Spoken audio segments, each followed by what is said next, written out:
I'm sorry. It's been 2 weeks without a video. To be honest, I've just been super busy and stressed out. I've been taking this online accounting course because I didn't want to take it during the school year because I hate accounting, but I needed to take the course. It's mandatory for any business degree. So I took it online over the summer thinking it would be easier. Turns out it's like way harder online over the summer because they cramp it all into 1 month. Should have thought of that before doing it, but oh well, it's over now. I think I passed it. I'll know in a couple days. But I've also been stressed because I that'd be way worse. No, I just strained a muscle in my pec. So it hurts a lot, like when I move my arm right under my armpit, like side chest area. So feeling a lot better today though. I haven't been to the gym in 4 days, so I'm just gonna go in, take it easy and hit an arm day. But I wanted to get a video recorded for you guys, so that's what we're doing today.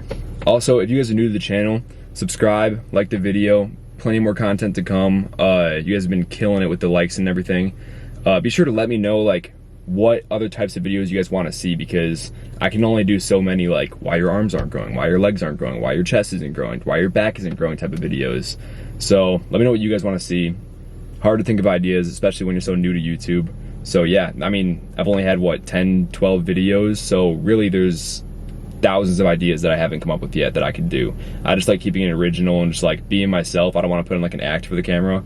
I kind of just like doing the casual like gym vlog videos. But if you guys want to see more like highly produced stuff, let me know. If you guys want to see more like challenges, whatever, let me know. But I really like the whole like David Lade, Gabe Deutsche kind of like fitness vlog type thing. I think one thing I really wanted to touch on this video is body dysmorphia and kind of my personal experience with it. I still suffer from it today, but it's gotten a lot better in recent years.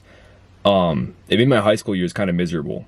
All throughout high school, there was not a single day after freshman year that I wore a t-shirt to school. It could be 100 degrees outside. I was wearing a hoodie or a long sleeve. I started posting on social media like gym pictures pretty early on, like in my first year of lifting, second year of lifting, and it really, really messed with my mentality because all these people at school are seeing me with a pump and lighting. And you gotta remember, this is like 2016, 17. People weren't that into the gym yet like they are now. It wasn't TikTok gym culture where everyone's lifting. I was one of the few at my school, one of the only ones actually. And like, I got bullied for it a lot. People like, I was a scrawny kid and getting into the gym, people really just didn't take well to it for some reason. I don't really understand to this day why people were so harsh to me and other people who decide to better themselves. I think it was out of pure jealousy and pure like, I don't know, just hatred for the fact that I'm doing something with my life and they're not. But at the time, I didn't really understand that. And I just thought that like, oh, these people are picking on me because I'm skinny. And there was days where like people would like see I'd post a picture on Instagram like of my like back or something or my biceps. And then like they'd be like, oh, Cody, flex your tricep for me, flex your tricep and stuff like at lunch. And it really got to my head because like it was clear that they were picking on me and like making fun of me for trying to better myself, which really messed with me. And like, it never got to the point where I stopped going to the gym because of it. If anything, it pushed me harder, and I honestly wouldn't change a thing looking back at it. Like, I feel like that's a big reason as to why I'm still in the gym today and like why I still love it so much, because 2-3 years later, they were all asking me for advice.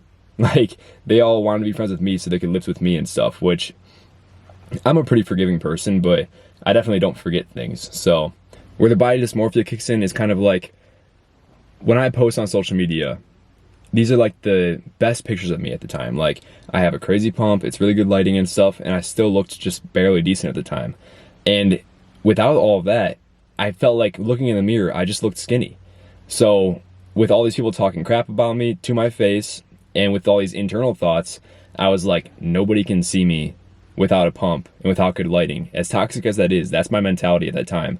So every single day I would show up to school with a sweatshirt. It got to the point where junior, senior year, I was doubling up my hoodies. I would wear a thin layer hoodie and then a bigger hoodie. If I felt that if I only wore the bigger hoodie, I felt like it was just, I looked too skinny in it. Like, I didn't fill it out enough and stuff. So I would double layer. I would either do a long sleeve shirt or a thin hoodie under the thick hoodie in order to make myself look bigger, when in reality, I still looked great. I'll throw up some pictures of what I looked like at the time. I looked good. And like, it really bothers me that I wasted those years in high school when I could have been like showing off what I'd worked so hard for. I wasted it by covering it out of my pure insecurity and I don't blame other people for this, I blame myself. You know, everyone says don't compare yourselves to others on social media, but nobody talks about comparing yourself to yourself currently. Like, it's a good thing to compare yourself to you when you started and stuff, but comparing yourself to yourself with a pump is one of the most toxic things you can do, because the pump is genuinely a size you'll never reach.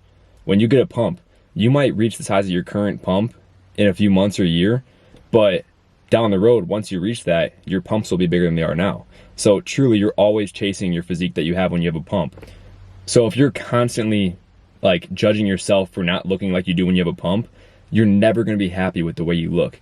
And it took until my fucking AC broke in my car and I had to wear wife beaters every day because it got so hot to really genuinely be comfortable with my body and like walking around in public without a pump cover. And like, while I'm at the gym, I still wear pump covers a lot because I do still suffer from body dysmorphia. I mean, I'm more active on social media than I've ever been in my entire life. It's not to the point where it's like mentally like distressing me, but it's definitely still there. Now I kind of just enjoy like wearing a pump cover for what it's intended for, just to cover the pump until I get it. But I don't take that into my everyday life anymore like I did in high school. Like, I go outside in t-shirts and tank tops, wife beaters, whatever, and I can be confident in how I look. When I'm in the gym, that's now the only time I wear pump cover these days. So body dysmorphia, it like genuinely really messed with me in high school. Like I've been saying, like I wasted so many years of my life being so insecure about myself, and people like would question if I actually even do lift and stuff, when if I just would have been more confident and like take off the sweatshirt in the 100-degree weather, I feel like, I don't know, I could have had a lot more like happiness at the time and just more contentness, because I really did struggle a lot with it. But I feel like social media, I wouldn't take back a thing. I'm glad I posted at the time that I did. I'm glad I took pictures throughout the past 7 years when I've been lifting. Like, I have so many great progress pictures. I could put together the craziest like David Lade transformation video if I want to. Let me know if you guys want to see that.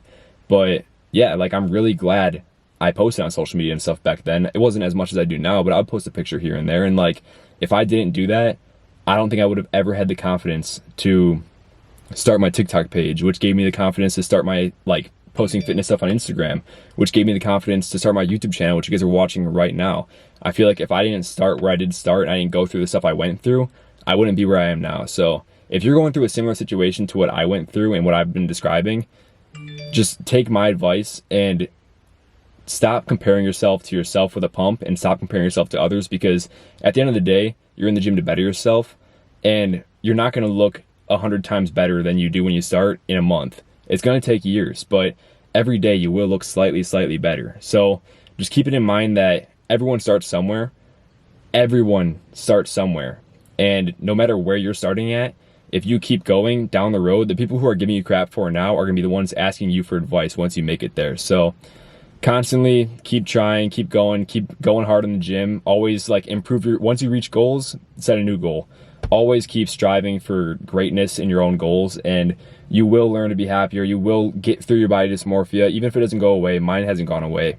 God, no, mine hasn't gone away. My body dysmorphia is still horrible, but it's not to the point where I let it affect my everyday life, because I feel like nobody talks about that. When people talk about body dysmorphia these days, they just say like, oh, you look in the mirror and you see yourself skinny. Guys, there are days when I look in the mirror, I see the same scrawny 15-year-old that I was when I started lifting.